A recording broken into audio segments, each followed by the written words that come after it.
I think a lot of people don't trust their desires, or they feel Yeah. bad about them. They worry about what people are going to think. I remember when we had our first big events in the UK when I was living in London, a lot of people would come from the US and they'd be like, you know what, I don't know what my parents are going to think because my family doesn't travel internationally. And, you know, what are people going to think of me? Are they going to think I'm bragging? And so often we're just in denial about what we want, or again, we don't want to admit it because of what the repercussions may be. I'm Emily Williams, the founder of I Heart My Life and your I Heart My Life show host. I always say I'm just a girl from Ohio with really big dreams. And now I work from home running a dream business that helps you achieve your goals and create more joy in your life. This podcast is all about all the topics that really matter to you, and it's about giving you everything you need in one place. Mindset, relationships, wellness, lifestyle, money, business, and career. We have it all. This is your one-stop shop for all things personal development meets lifestyle. So pull up a seat, get out a pen and paper, and get ready to learn. It's time to create a life that's better than your dreams with the I Heart My Life show. This is episode 256, How and Why I Heart My Life, a special tell-all interview with me, Emily Williams.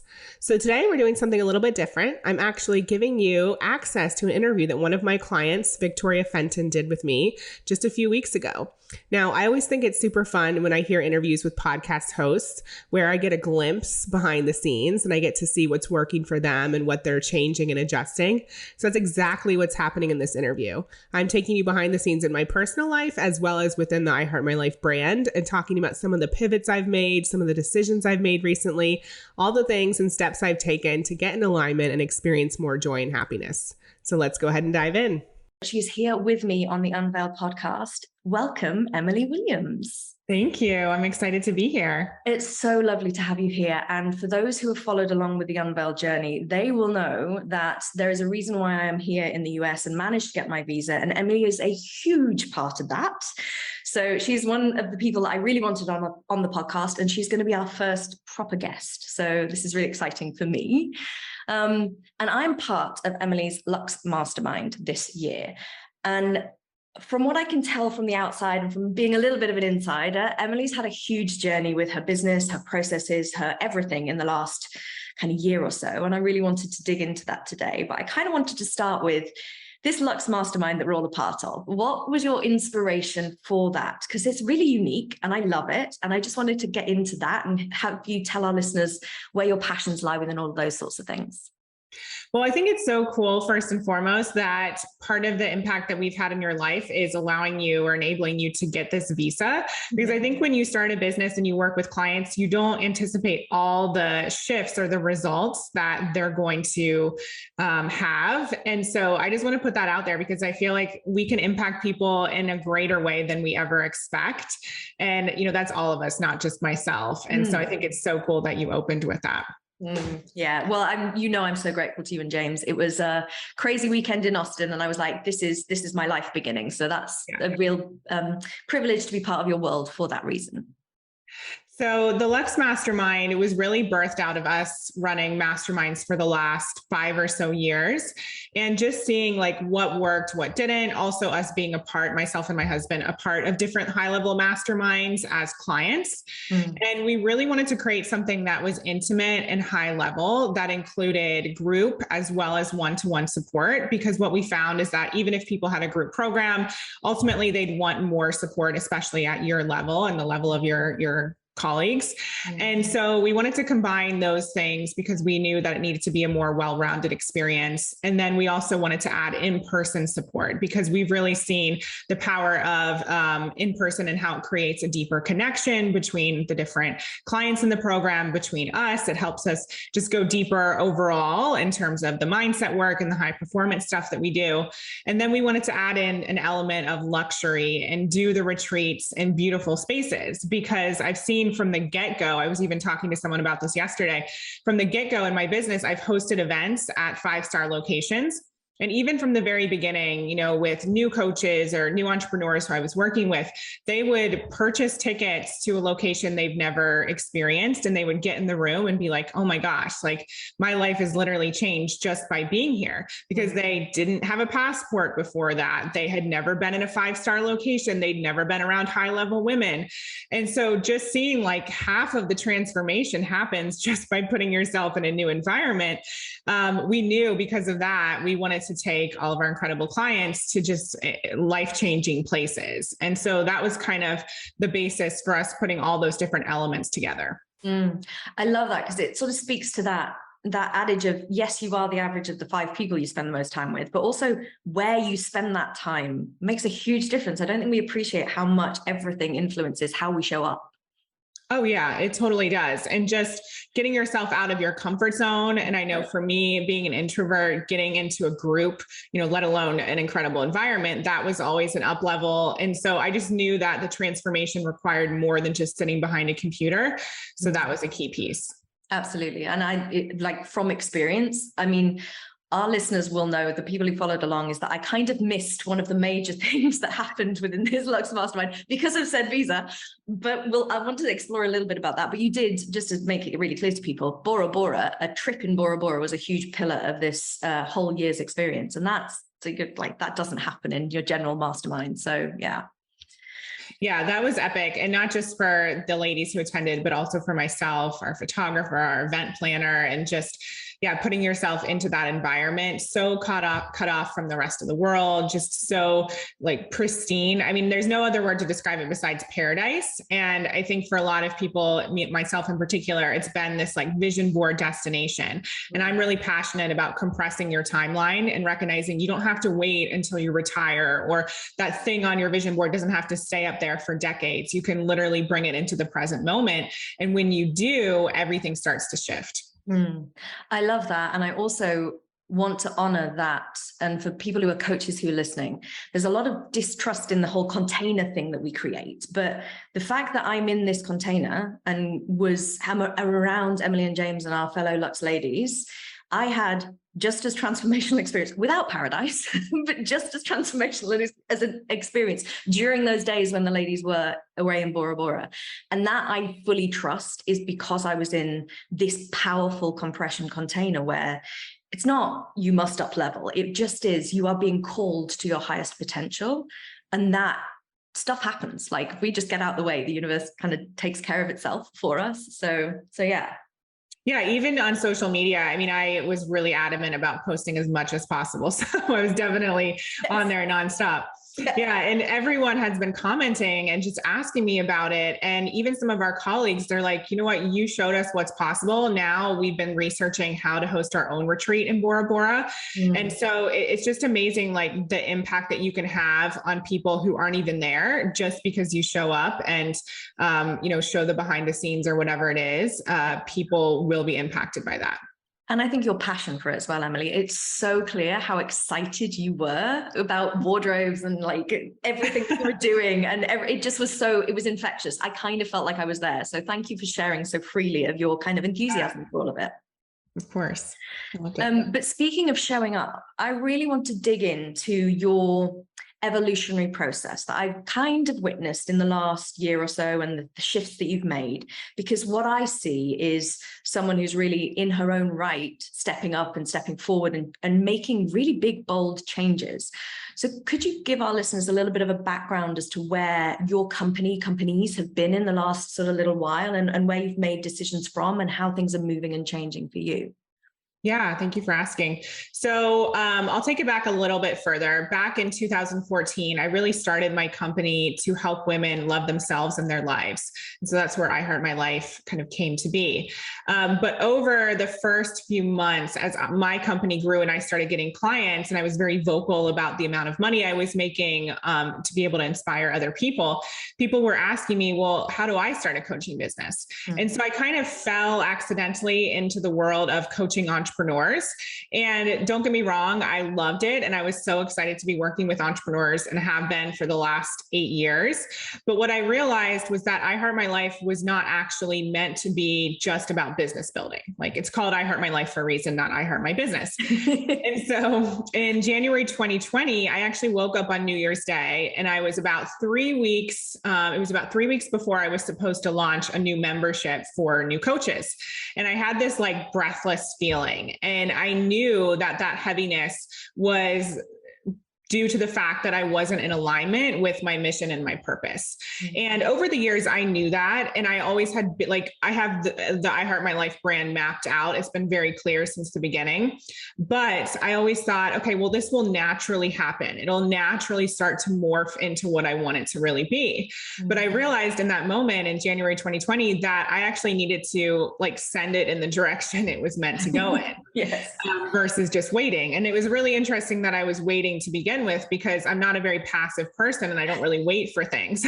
So I don't know why I was doing that. I think you kind of get sucked into like what's working, and you get, I guess, fearful of making a change and just think it will naturally evolve into what it's meant to be. But in this instance, it was really about me directing it in the direction it was meant to go in. And so when you think about that fear, I mean, I'm assuming with that change of direction, there was a huge amount of fear involved. How did you move through that? Like, what was your process? Was it like, this just had to happen, or what was it? I think, I'm not suggesting we need to reach rock bottom or the feeling that I was having to be able to make a big shift like that. Like, it's much better if you can do it earlier.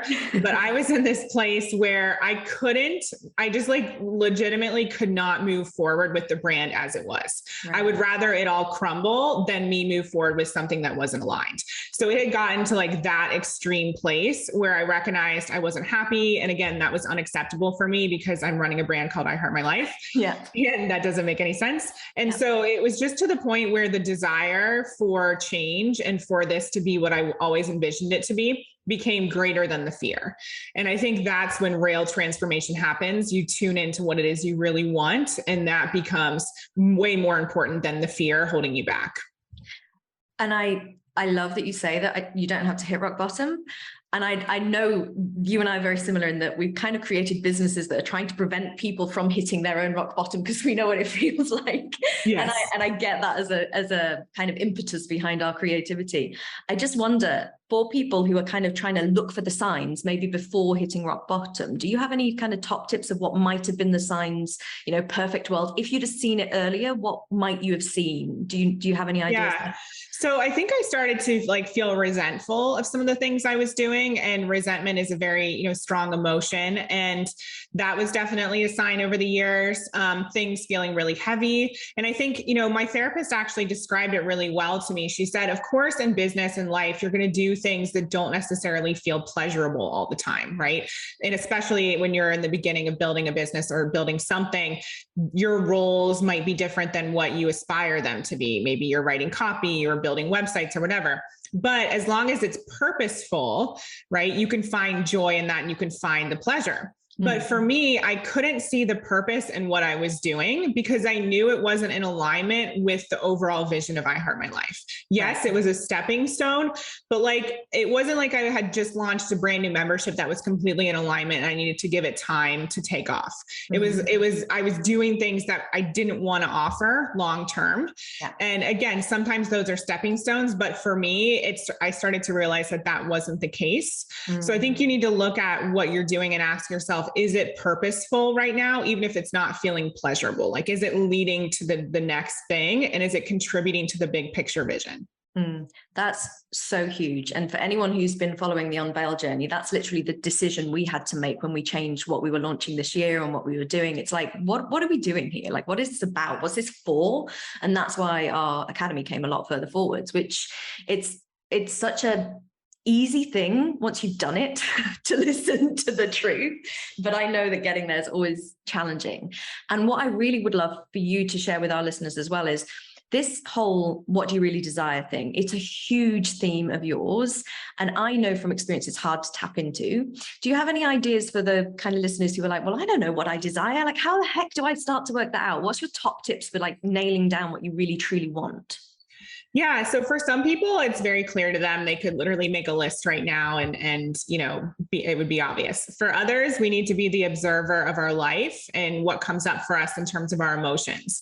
So I always say, like, look at the positive things that are lighting you up. Maybe like, I know for me, I love luxury travel. And so I wanted to incorporate that somehow into my company. I desire to fly first class, like all of those things. That's very clear. But when I was first starting out, I also paid attention to the things that I was jealous of.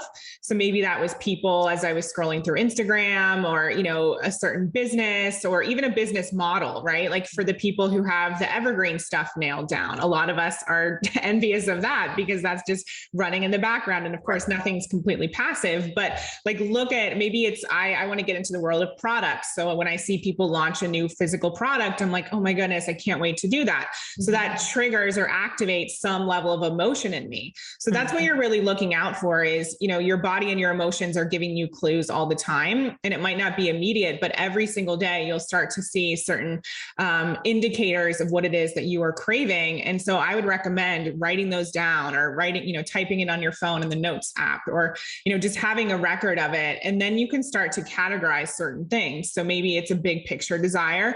Maybe it's a desire for the next 5 years, maybe the next year, maybe the next 90 days. And you'll start to get clearer around what it is that you are aiming for. And I love the idea that nothing's too small either, because I remember when I started looking at your I Heart Money course, and I just did the first little bit, and then I was like, do you know what, there are things, and I wrote a list of like, I like sharp knives in my kitchen, and I like decent underwear. It's really simple stuff. It doesn't have to be like Bora Bora trips. It can just be simple basics. And it's really interesting because the very next week I moved into an apartment that had really nice knives and really nice wine glasses, and I was like, this is kind of coming true. So I bought my underwear. I was like, I'm going to do it if the universe is giving me this. So I think you just have to start sometimes and just put one foot forward and make a decision and start moving and see what happens.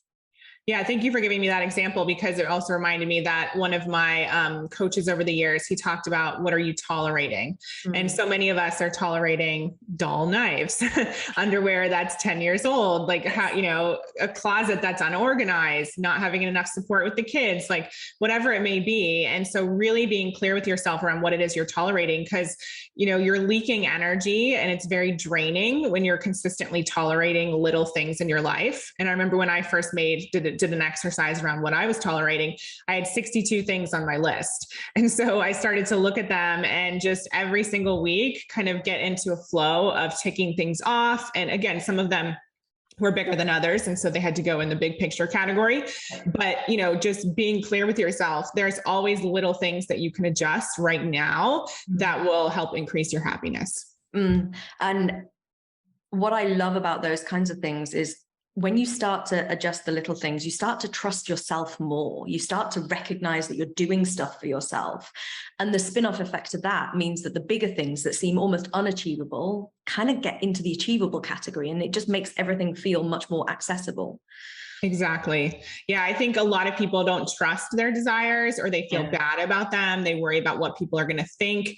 I remember when we had our first big events in the UK, when I was living in London, a lot of people would come from the US and they'd be like, you know what, I don't know what my parents are going to think, because my family doesn't travel internationally. And what are people going to think of me? Are they going to think I'm bragging?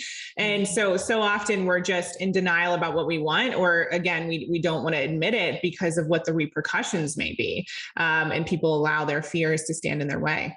Absolutely. Yeah. And I just want to double click on a couple of things that you said, because it's clear to me as kind of like a coach listening to you talk, so many times you've mentioned the physical, you've mentioned this kind of physical sense of an emotion, that physical sense you felt of being unable to breathe.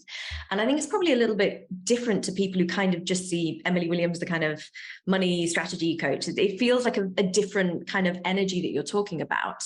Where does that really come in for you? Like, are you paying attention to business strategy most of the time? Are you like trying to do, I don't know, somatic tuning in? How do you live your life is kind of the question I'm asking. That's so funny because I have a peer mastermind and we have a Telegram group, and I was chatting with them in there the other day, and I was like, I feel like I straddle realistic and heart-centered life. And it's true. And oftentimes I struggle with that because I am very heart-centered, and I really like, I don't know. There's a lot of people out there that can do stuff even if they don't care about it, but that's just not me. And so my heart has to be in what I'm doing. And it's just, I mean, I don't see any other way. I can't do it. But of course, like I said, there are times where we need to tune in to the things that are purposeful. They might not be our forever role or the thing we'll always do, but they're getting us towards the goal. And so there is a level of kind of being realistic in my mind. And I am very numbers based. You know, I love having a financial plan. I love looking at all of our budgets for our team and everything that we have. And I always believe that the money is always there. And so I think that's actually why people like working with me, because it's not so woo-woo in the sense that I'm telling you, just go on a mountain and manifest your life, your dream life. I'm like, we actually need to take action and have a level of like, what is the vehicle we're using right now? Maybe it's a business. Like, how is that going to help us reach our goals? Is it capable of helping us reach our goals? What tweaks do we need to make? So there is a level of also being grounded in reality and operating from that place as well. Great. And I tend to call that trust the universe, but play the game. It's kind of I like love that. my theory That's on so it. good. Well, and we have like a merch line for you because I can see that. See, this is how Emily's mind works, guys. It's just like you say over a sentence and she's got like 17 ideas about how to make it like a business. So yeah, but it's great. And being in a container with Emily and James, her husband, who I'm going to get on this podcast on a separate occasion, but it's very lovely because it feels very holistic without feeling like it's just completely unstructured. And that suits someone like me. There is a real need to understand the nuts and bolts and learn the roadmap and then throw it away if you need to, but like, at least you know what you're throwing away. You're not just sort of blind faith. Exactly. Yeah. Thank you for saying that. And I will say, like, I think it might be easier if I was kind of in one camp or another, because sometimes it can be confusing, but that's where the level of like trusting yourself comes in and just knowing, is this a moment to look at the numbers, or is this a Hail Mary moment where I throw the ball and I trust that it's going to be caught? Yeah. I love that. And it's for the person who like does businessy stuff, it's really difficult to market. I'm in both camps. I'm not going to niche myself, but it takes bravery. And that's something I see in you in absolute spades. So thank you for sharing all of that with us. Speaking of bravery, what's happening with I Heart My Life now? I know that big shifts happen in Bora Bora with your personal work and what you really see for you and what you want to do. So what's going on with the company, with you? Where's the direction moving? Yeah. So like I said, back in 2020, I had that big awareness, and that pivot included shutting, not launching that initial membership that I was thinking of launching, even though we were like 3 weeks away from the launch, shutting all of that down and really starting to focus on what I Heart My Life was meant to be. Mm-hmm. And for I Heart My Life, like it's been really interesting because I actually kind of had to put that on the back burner for about 1.5 years. And that was a very strategic decision, because I knew that my coaching and consulting work was the thing that was the revenue generator, and that was what was going to bring in the money. And I Heart My Life, in my opinion, is meant to be a very a brand for the masses. Mm-hmm. It really is for all women who have ambition and want to create a life better than their dreams. And in my opinion, that should be all women in the world. So billions. Mm-hmm. But we're still working on that. And because not everyone believes that it's possible for them. Mm-hmm. But anyway, we'll get to that. So I kind of had to make some strategic decisions around what we would launch in the coaching and consulting space in order to like keep moving forward. And I absolutely love the Lux Mastermind. I love my money course, which is also under my coaching and consulting side of things.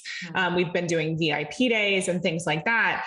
But what I've realized in the last few months, in particular to your point around Bora Bora, is that in order for me to give my all to I Heart My Life and to also make it very clear to people what I'm all about, I have to let the coaching and consulting side of things, the entrepreneur space essentially, kind of go. Mm-hmm. And it honestly hasn't been that scary because I have full faith and trust that this brand is what I'm meant to do and that people will resonate with what we have coming up down the pipeline.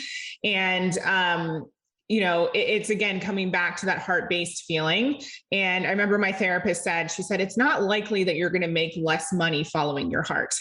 Right. Like that's exactly what I believe in. So why would I ever allow that fear to stand in the way? And, I teach money mindset because it's something that has been a challenge for me for so long. And just, worrying about, can I maintain this lifestyle? Can I, pour into my company? Can I continue to serve my clients, but still, and still be profitable? Like all those things I've really had to learn over the years. And so there is an element of faith, but at this point in time, when we're having this conversation, it doesn't feel scary because I know that we're headed in the direction we're meant to go. And I just love that idea of money mindset, because the way I see you doing money mindset is kind of money mind heart set. It's like you link them up, and it's not just, oh, believe it's all there. There's kind of this flow of energy ethos underneath it all, which is like the energy's there, the resources are there, it's always there. It's just how do you accept it coming towards you? And you kind of touched on this a little bit earlier, where people don't always believe it's possible. So do you have any top tips for moving through our own beliefs? Because there's a million and one reasons why people don't believe abundance is possible for them or prosperity is possible for them. But how have you moved through that? Like, it's difficult to, it's absolutely possible. I just need to, whatever it is. What's that journey? What's that trajectory? So in the beginning, it was very much observing other people doing what I wanted to do. And so I started to see amazing female entrepreneurs building successful businesses. I had a coach at the time. She was very instrumental in helping me build or transform my money mindset. And she used to say things like, you can turn your annual salary into your monthly salary. And I was like, what? I was making, 25 grand a year as a matchmaker. And I was thinking, how could I make 25 grand a month? I don't know anyone making 25 grand a month. So then I realized I better start to know people making 25 grand a month, because that's going to impact my reality and help me see what's possible. And so I started to put myself into different group programs with people who were doing big things. Like I said, I followed certain mentors, and I started to expand my belief in what was possible for me. Because the initial goal was really for me around money. It was to replace my current salary and then hit 6 figures so I could go full time in my business. And I ended up doing that really quickly within my first 6 months, and then went on to hit 7 figures within my first 18 months. And so that kind of like threw my belief out the window, in the sense that I didn't know that was possible for me. And so that obviously was real life proof and helped expand my reality. But I think for people who maybe it's not a money goal, maybe it's something else, like you just have to pay attention to all the ways that you're expanding and saturate your mind with reminders of what other people are capable of. And again, instill that belief in yourself and know that if other people are doing it, you can do it too, because they are just humans having this experience and no different to you. And success always leaves clues. So following them can also give you an idea of how to create that for yourself. And it's not just clues of like, this is the roadmap of how to do it. It's the way those people live. And you're absolutely right. We talk about like having nervous system experience for the thing that you're trying to move towards or trying to get comfortable with. But that doesn't have to be your experience. That can be witnessing other people having a real experience. And Emily very briefly shares her journey of like making a lot of money very quickly, but that is real. That's a real potential for people. And it's belief all the time. It's like believing that things are possible. And a big part of my experience with you and working in this world is like, just keep expanding, keep questioning assumptions, keep questioning the things that we take as given, and what can happen if you truly let your heart speak rather than thinking in strategy and like data. Yeah, I love the way that you phrase that. And it could be anything, and not everyone has a strong belief in themselves, but you can see other people doing something. And so it's really hard to deny that it's possible. So whether it's, the book, the New York Times bestselling book, or a product line in Target, or a show on TV, like whatever it may be, or something simple where, I'm always inspired by people's health journeys and how they transform their lives. And just recognizing that those examples are just showing you what's possible for you too. Absolutely. And what I love about you is that you have a really great business partnership, professional relationship with your husband. So How does that work? Like, I know how it works with my business partner and professional ally, and we're not like in a relationship, and that's very safe for me. But I'm like, I'm sure there's issues. Like, are there issues? Just give me the like details whilst he's not here.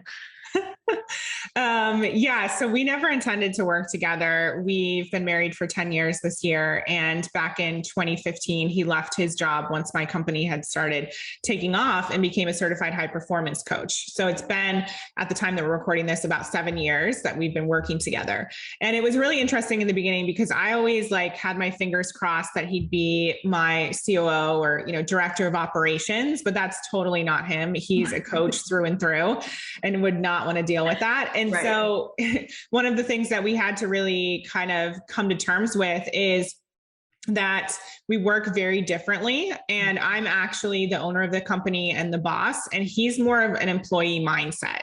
And that works for him. Like, he loves being a part of all of our programs. He loves being a coach. He loves having his own clients, but he's not like one to say, oh, I want to go out and, set up this funnel and create my own website and do all this marketing for myself. That's really not him. Like, he is a coach. And I think for a long time, I may have made him wrong for that. He may have made himself wrong for that. He may have made me, wrong for the way that I work. And we kind of just had to come to terms with the way that we work and what our desires are, and just be in full acceptance of that. And after going through that, things have been so much easier. And we recognize kind of what our own lanes are and what our goals are. And yeah, I mean, it's definitely been a journey, but it's been incredible because, we're on the same schedule. We get to travel together. We don't have to worry about the other person taking time off. We have amazing flexibility. We are passionate about the same things. So when we go out together, we're talking about coaching, we're talking about personal development, all those things like that they tell you to kind of put by the wayside when you're out on a date. Like, sometimes we do that, but other times it feels exciting to talk about it. Right. So we found our rhythm, but it's definitely taken a while. Yeah. And I love, and thank you for sharing that so honestly and openly, because it seems like everyone ends up at the end point and the process is lost along the way.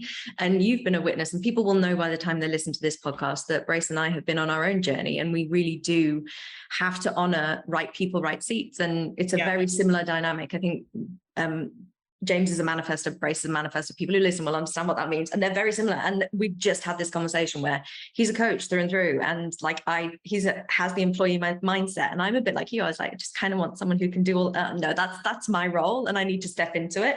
So it's an interesting parallel. And I always have sensed that with you in particular, we have a lot of similarities, including that kind of introvert, not really, we're just like, leave me alone, but also can like talk to people greatly and all that kind of stuff. So it's a very interesting synergies in the people you find in your life, I think. Yeah. And I think it speaks to, regardless of whether it's a friend or a partner or whoever who's on your team, just recognizing like, what are people's zones of genius? How are they meant to work? What is their natural flow? And not trying to, force that square peg into the round hole just because it would be convenient or whatever. And, just accepting people for their goals and just their design. Absolutely. And you are one of those people who is an absolute role model of surrounding yourself with exceptional people. Could you speak a little bit to your like justification for the investment in all of that, or your reason for doing it? Because I know you're in a lot of really great groups of people. Yeah. So to be honest, it wasn't part of the plan. But when I first started my business, I knew I needed support. And my husband was kind enough to lend me his credit card to jump into the first group program I was a part of, because I had no money. I was $30,000 in credit card debt and $90,000 in student loan debt. And so it just happened to be a group program, and it was with 200 other women. And so it was very weird for me though, like to get on the group calls and to go to the events and to try and like be social and all of that. But it did show me the power in community, and that when you're around people who are inspiring you, cheering you on, like-minded, it really is a game changer. And we're not meant to do this alone, this life thing. And especially if you're looking to do things differently, it's very challenging when you're kind of surrounded by friends or a community or even your family who thinks in a certain way, and you're looking to transform your mindset or transform your life. And so one of the fastest ways to do that and get results is to put yourself into a like-minded community. And so I saw that from the very beginning. And then as my business grew, I quickly up-leveled into, a next level mastermind mastermind, and then an even more exclusive sort of community. And I think we added it all up, and James and I have spent over 600 grand on masterminds and group programs and working with coaches over the last 8 years. And that's really been one of the keys to our growth and success, not just in the business, but personally, because friendships and different peer relationships have opened up so many doors and opportunities. And even, you've had the pleasure of meeting some of our dear friends who have been speakers in our masterminds and at our influencer dinner. And just like the level of support has been just exceptional and something that's been life-changing. And it's those disproportionate benefits that you get from being in those spaces, and you can't predict them all. It's like, I wouldn't say the end of the Lux Mastermind, like all I got from it was the content that you were supposed to be delivering. It's like, no, there's so many different things that come just through being around big people, and big people in any way, not necessarily big in terms of reputation, but people who are thinking big and dreaming big and not being restrained by convention. Oh, yeah. I mean, even on one of our Lux Mastermind calls the other day, I'm not going to name names or give details, but one of the ladies, I was literally just sharing a product with her, and now she has a potential brand new business that she's starting. And so you can't, like you said, you can't predict all of the outcomes, but you just know that you're going to be up-leveled when you put yourself into a community like that, or you attend a networking event or whatever it is, and get yourself out of your comfort zone. Yes. And I think there is that level of like, well, you don't need to blow your mind and your emotional body and all that stuff and be totally out of your comfort zone. There's a way to do all of these things where you're not feeling totally overwhelmed and threatened, but you do get the benefit of what you just said. It's like, this life's not here to be done alone. In particular, I think, like you mentioned, when you're doing something different, and I think there is a theme in all of your network, some of whom I've met, been deeply privileged to meet, but because I see people doing just different, great, amazing things. And it's crazy stuff that I wouldn't even dream of doing. And they're just trailblazers. And that has to be modeled and also encouraged. And I think that cheerleading's the side of having these kind of mastermind groups is really important. Oh, yeah. And even, a simple thing like seeing that one of my friends is doing her podcast on video and like professionally recording all of them, like that just opened my awareness to what was possible. And it doesn't have to be as complicated as I'm making it in my mind. Mm-hmm. And, just the support from your community to take brave steps that you otherwise might not have done if you, weren't supported in that way. Absolutely. Yeah. I mean, I have no doubt that our company wouldn't be where it's going had I not had the support of people to just be sounding boards almost, to say, is this a really stupid idea? Because they'll say yes if it is. That's the great thing about people who are kind of at this level. They will look at you and go, don't be ridiculous. In fact, Emily has been doing that most of the year when she listened to the things that I was trying to do. Yeah, lovingly. But there was a distinct Victoria, just like calm down. So deeply appreciated. But speaking of this year, is there anything that is coming up from your company, I Heart My Life, all the things? Because I know your podcast is back. So tell our listeners a little bit about what's in the pipeline for coming up for you. Yeah. So we have the I Heart My Life show, which has been amazing. We're at 250 episodes now. So we have incredible guests on there who are going deep with relationships, spirituality, mindset, health and wellness, business and career, money, basically all the pillars that we talk about at I Heart My Life. And so my goal for the I Heart My Life brand is to be that go-to place for women who want to create a life that's better than their dreams in all areas, not just business. And so we're really focused on that and really getting that message out there that it is possible for you to have a life that you love. We're launching a new membership in a few months, which will be really exciting. And then we're launching I Heart My Life experiences, which are our standalone retreats. So we like to say it's where personal development meets your vision board. So they're in beautiful luxury locations. We're bringing in incredible speakers, it's for you to be fully transformed and transported to a next level of reality in that 5-day container. And so I'm really excited about that because there's plenty of places around the world that I want to go and take all of our clients to selfishly. And like we talked about earlier, getting in person, it's just so transformational and you leave a completely different person. Wow. That sounds epic. Does this mean I might get to Bora Bora on a standalone retreat at some point, Emily? Yes, it does. Yeah, we've been talking about the locations and I'm like, we can't not do Bora Bora. Like that has just been, everyone's been raving about it and excited. Well, and I think it's from the outside, and obviously I was a little bit inside, but from the outside, it was when you shared on that day in Austin, when I signed up to this, it was when you shared about Bora Bora that I kind of was like, oh, there's something really special here. And I think when anyone's passion as a leader, particularly as women, it's like, we don't need to be masculine. We need to be us. And that includes all of our stuff, including that deep emotional connection to dreams and aspirations. And you are an absolute pillar of sharing from that place with a huge dose of reality and common sense, but also that daring to be excited and childish about it, almost like a little kind of girl excited about things again. And that speaks volumes to everyone, because this isn't kind of elitist entrepreneurialism. It's very real and it's very heart-centered.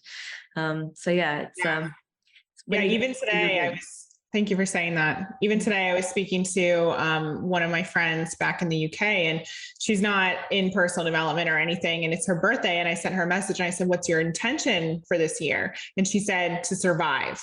And I was like, how heartbreaking is that? That is your intention for this year. And, there's no judgment, like that's her reality at the moment, but I know what's possible for people and what we're all capable of.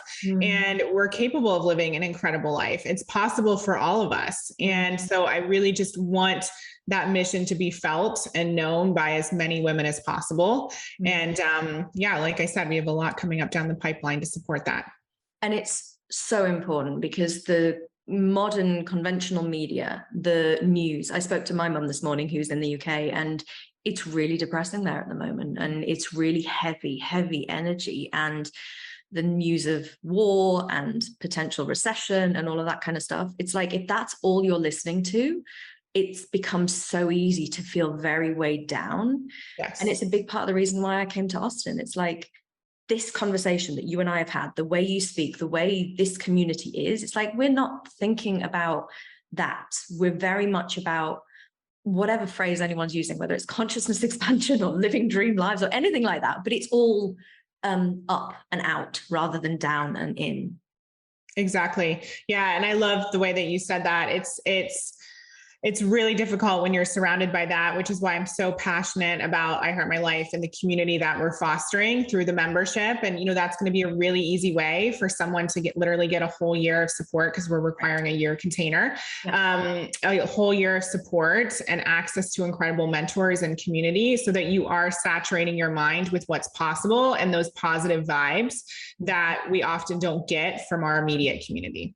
Yeah. And we will make sure that all of the links to everything and to my favorite bits of Emily's stuff and to the new stuff that Emily's doing are in the show notes, because if you are a woman listening to this, to be honest, if you're a man listening to this, you could also probably benefit, but I know it's not your target audience, but it's like, it's just tapping into your passion is literally like, it's a signal to the universe that you're stepping forward, and it doesn't take a lot beyond that to actually start to change things. And I one phrase that somebody said to me at one point, which was, well, what message does that send to the universe? And she was making the point of, if you're thinking small, if you're thinking low, if you're thinking down, what message is that sending? And you do a phenomenal job everywhere of making sure that everyone's really tuning into their potential and highest aspirations. So thank you for sharing your work with the world. Thank you. I've loved this conversation. I appreciate you. I hope you enjoyed this episode of the I Heart My Life show.